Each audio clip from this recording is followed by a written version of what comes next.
Hello everyone. आज हम लेंगे टेरिडोफाइट्स का एक फॉसल प्लांट जिसका नाम है राइनिया।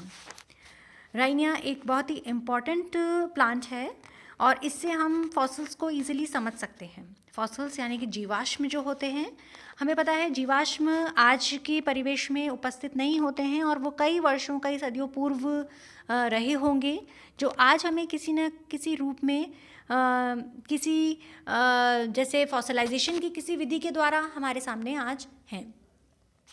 तो जब फॉसल्स स्टडी की जाती है तो उसमें उस पदार्थ को या तो वो किसी पत्थर के ऊपर या किसी और ऐसे माध्यम के ऊपर होता है और उसी के आधार पर उसकी अंगों की बारे में पढ़ा जाता है। तो यहाँ पर जो प्लांट है उसको हम एक बार डिस्कस करेंगे। सबसे पहले इसका हम क्लासिफिकेशन देखते हैं। क्लासिफिकेशन टेरिडोफाइट्स का जो है डिवीजन राइनिया का, इसमें डिवीजन टेरिडोफाइटा में आता है। Sub division साइलोफाइटोप्सिडा। ऑर्डर है साइलोफाइटेल्स। फैमिली इसकी जो आती है वो आती है राइनिएसी।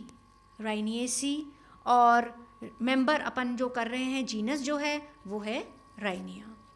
तो क्लासिफिकेशन आपको करनी है याद, हर प्लांट की जो भी अपन करेंगे उसकी क्लासिफिकेशन भी करनी है और उसके पॉइंट्स भी करने हैं कि ये इस क्लासिफिकेशन में इसको क्यों रखा गया है। तो अभी तो क्योंकि वीडियो के माध्यम से हम कर रहे हैं इसलिए हम मोटा मोटा इसका क्लासिफिकेशन देखेंगे। सबसे पहले इसमें टेरिडोफाइटा, फिर साइलोफाइटोप्सिडा, साइलोफाइटेल्स और राइनिया। अब अगला आता है इसकी डिस्कवरी, जो कि बड़ी महत्वपूर्ण मानी जाती है। दो वैज्ञानिक थे, किटस्टन और लैंग, जिन्होंने इसके बारे में जानकारी दी। 1917 के अंदर जब इसे डिस्कवर हुआ था प्लांट, तो इन्होंने ये जगह थी स्कॉटलैंड के अंदर राइनी एक जगह है, उसकी चॉट बेड्स यानी कि ऐसी चट्टानें थीं जो कि एक समय ऐसा रहा था जबकि यहाँ पर बहुत सारे वॉल्केनोज निकलते थे या ज्वालामुखी निकलते थे और उनकी जो राख होती थी, लावा होता था, उसके अंदर अत्यधिक मात्रा में सल्फ़र पाया जाता था। तो वो जो सल्फ़र था वो इन पादपों में डिपॉजिट हो गया और इस वजह से ये इनके फॉसल्स बन गए। तो जब इन वैज्ञानिकों ने वहाँ पर पता लगाया तो इनको ये पादप मिले। काल जो इसका माना जाता है वो है डेवोनियन काल। डेवोनियन, जैसे हम हर पादप का एक समय देखते हैं कि वो किस समय में रहा होगा, तो इस पादप को हम इन्होंने डेवोनियन पीरियड के बारे में इसके बारे में बताया। और अलग अलग काल जो हैं वो हम फॉसल्स को जब पढ़ेंगे तो उनके बारे में हम डिटेल में इनके बारे में जानकारी लेंगे। तो इसी तरह से क्योंकि वो प्लेस राइनी थी इसलिए उसका नाम फिर इन्होंने राइनिया, उस पादप का नाम इन्होंने राइनिया रखा। अब इसकी जो स्पीशीज़ होती हैं, यहाँ जीनस तक आपने देखा, जीनस राइनिया है, पर इसकी दो महत्वपूर्ण स्पीशीज़ इन्होंने उस समय में पता की थी कि होती हैं। वो है राइनिया ग्वानी वगानी, जो पहला वाला है राइनिया ग्वानी वगानी, और राइनिया मेजर। दोनों में कुछ कुछ विभिन्नताएं हैं, इसके आधार पर इनको दो अलग स्पीशीज़ में इन्होंने रखा था। अब मुख्यतः जब हम पादप के बारे में बात करते हैं यानी कि पादप को पढ़ते हैं तो क्या संरचनाएं हमको दिखती हैं।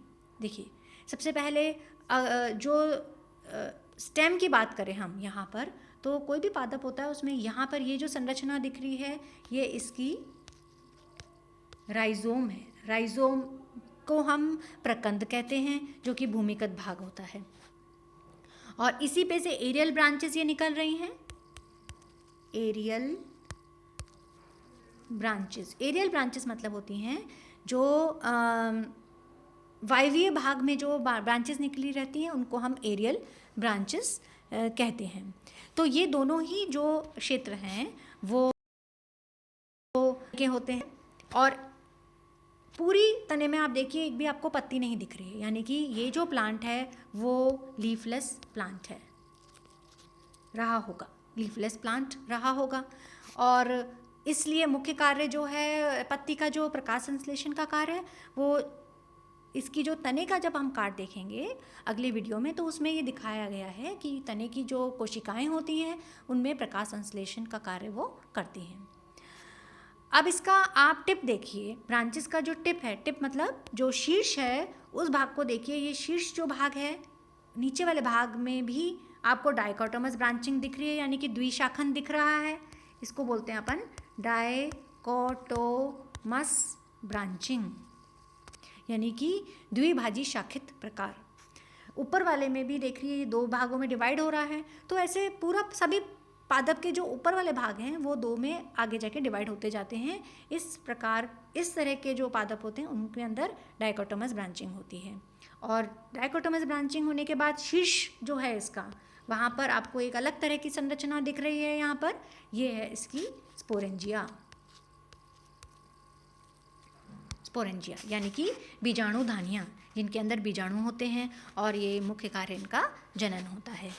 तो जो बीजाणु धानियाँ हैं वो बीजाणु धानियाँ जो हैं वो शीर्ष पर पाई जाती हैं, अकेली होती हैं और शीर्ष पर पाई जाती हैं। ये किसी प्रकार की अलग सी कोई संरचना इनमें नहीं दिखी इन वैज्ञानिकों को। ये तो हो गया एरियल पार्ट का भाग। इसी के साथ एक और भाग दिखता है आपको, ये कुछ स्पीशीज़ में दिखता है, जैसे यहाँ पे राइनिया गुआनिया वगैरह में आपको दिखेगा कि ये जो भाग, ये जो दिख रही हैं संरचनाएं, इनको अपन बोलते हैं हेमिस्फेरिकल ब्रांचेस या अतिवृद्धियाँ या एडवेंटिशियस ब्रांचेस भी कह सकते हैं, एडवेंटिशियस ब्रांचिंग। ये जो ब्रांचेस होती हैं ये मुख्य रूप से माना जाता है कि जब पादप में से ये ब्रांचेस अलग होती हैं तो ये नया प्लांट बनाने में सक्षम होती हैं, यानी कि ये कायिक जनन या वेजिटेटिव रिप्रोडक्शन की तरह, रिप्रोडक्टिव बॉडीज़ की तरह कार्य करती हैं। तो ये वाली जो संरचनाएं हैं ये आपको गायनी विगानी में देखने को मिलती हैं। अब हम भूमि के अंदर वाली बात करते हैं। भूमि के अंदर क्या होता है जिससे कि पादप खड़ा रहता है, स्थिर रहता है, वो होते हैं रूट्स। तो यहाँ पर ये पादप जो है वो रूटलेस है। रूटलेस मतलब कि इसमें रूट या जड़ें नहीं पाई जाती हैं, मूल रहित होता है, और इसकी जगह पर जो दूसरी संरचना होती है वो होती है राइजोइड्स। राइजोइड्स जो ब्रायोफाइट्स में आपने पढ़े हैं या पढ़ रहे होंगे, तो ब्रायोफाइट्स में राइजोइड्स मिलते हैं, यानी कि मूलाभास, जो कि मूल की तरह कार्य करते हैं पर संरचना में पूरी तरह से मूल की तरह नहीं होते। जब उनकी वेस्कुलर सिस्टम अपन देखते हैं, वेस्कुलर बंडल्स अपन देखते हैं, तो वहाँ पर मूल की तरह संरचनाएं नहीं पाई जाती। पर क्योंकि ये पादप को ज़मीन में खड़ा रखते हैं, इसलिए इनका मुख्य कार्य जो है वो राइजोइड्स का मुख्य कार्य जो है वो रूट की तरह ही होता है। और आगे वाली जब पादप हम पढ़ेंगे तो उनमें ये डेवलपमेंट मिल गया है, यानी कि वो रूटेड प्लांट्स हो गए हैं। क्योंकि हमें पता है टेरिडोफाइट्स जब हम पढ़ते हैं, जनरल कैरेक्टर्स भी हमने देखे टेरिडोफाइट्स के, तो वहाँ पर ये ट्रू लैंड प्लांट्स में आते हैं। ट्रू लैंड प्लांट्स का मतलब ये होता था कि जो पादप हैं वो ट्रू लैंड प्लांट्स में वो पादप आते हैं जो कि अपने आप को ज़मीन में बनाए रखने में, जल से थोड़ी दूरी बनाए रखने में सक्षम होते हैं। और टेरिडोफाइट्स में ये परिस्थिति आ गई थी क्योंकि जड़ जो है वो अच्छे से इसमें संवहन तंत्र विकसित हो गया और जिसकी वजह से ट्रू लैंड प्लांट में आ गया। पर क्योंकि ये जो मेंबर हम पढ़ रहे हैं ये इसमें रूट्स नहीं पाई जाती थी, ये राइजोइड्स इनमें मिलते थे। तो ये तो मुख्य बातें हो गई इसकी जो प्लांट में हमें देखने को मिलती हैं। लीफलेस, रूटलेस, और दो तरह की इसमें स्टेम्स होती हैं, अंडरग्राउंड स्टेम और एरियल स्टेम भी होती है। और ब्रांचिंग इसमें द्विभाजी शाखित यानी कि डाइकोटोमस ब्रांचिंग पाई जाती है। ब्रांचिंग के शीर्ष पर स्पोरेंजिया या बीजाणु धानियाँ होती हैं। अब अगर हम इन पादप के मुख्य रूप से अगर इनका डिफरेंस देखते हैं तो सबसे पहला वाला जो प्लांट यहाँ पर बना हुआ है ये राइनिया मेजर है। राइनिया मेजर जो है, राइनिया मेजर, ये 50 सेंटीमीटर तक माना जाता है, 40 से 50 सेंटीमीटर तक की इसकी हाइट होती है, ये ऐसा मानते थे।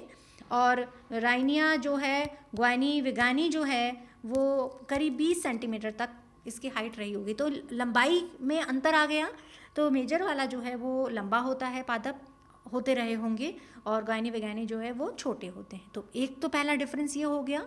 दूसरा जो डिफरेंस आता है वो इसकी जो इसमें ये भाग पाए जाते हैं, मेजर में आप देख रहे हैं इस तरह की अतिवृद्धियाँ नहीं दिख रही हैं आपको पहले वाले पादप में, जबकि दूसरा वाला पादप जो है उसमें एडवेंटिशियस ब्रांचिंग मिलती है, यानी कि अतिवृद्धियाँ मिलती हैं। तो ये भी एक मुख्य डिफरेंस है जो कि दोनों पादपों में हमें देखने को मिलता है। तो ये कुछ पॉइंट्स हैं जिनके आधार पर हम पादप को देखकर पहचान सकते हैं। हालांकि आज के समय में ये पादप नहीं मिलता, और हम इसको प्रैक्टिकली भी अगर करते हैं तो इसकी चित्र को देखकर ही हम इसके बारे में विवरण दे सकते हैं, जो कि आपको करना भी है प्रैक्टिकल में, आपके कोर्स में है। ये एक इम्पॉर्टेंट प्लांट है और इसके बारे में आपको लिखना है।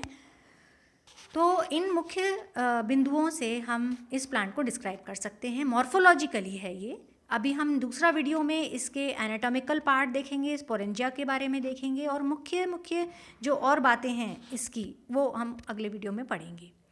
तो आप इस वीडियो में के आधार पर इसकी क्लासिफिकेशन याद करिए और इसकी 2 स्पीशीज़ के बाद नाम याद करिए लिख के, क्योंकि ये मेनली क्वेश्चन बनता है कि 2 स्पीशीज़ के नाम बताइए, तो आपको आना चाहिए। दूसरा क्लासिफिकेशन तो आपको याद करनी ही है, और तीसरा है कि राइनिया मेजर और राइनी गॉयने वैगैने दोनों जो स्पीशीज़ हैं उनके बीच में मुख्य अंतर क्या है, वो भी प्रश्न बन जाता है।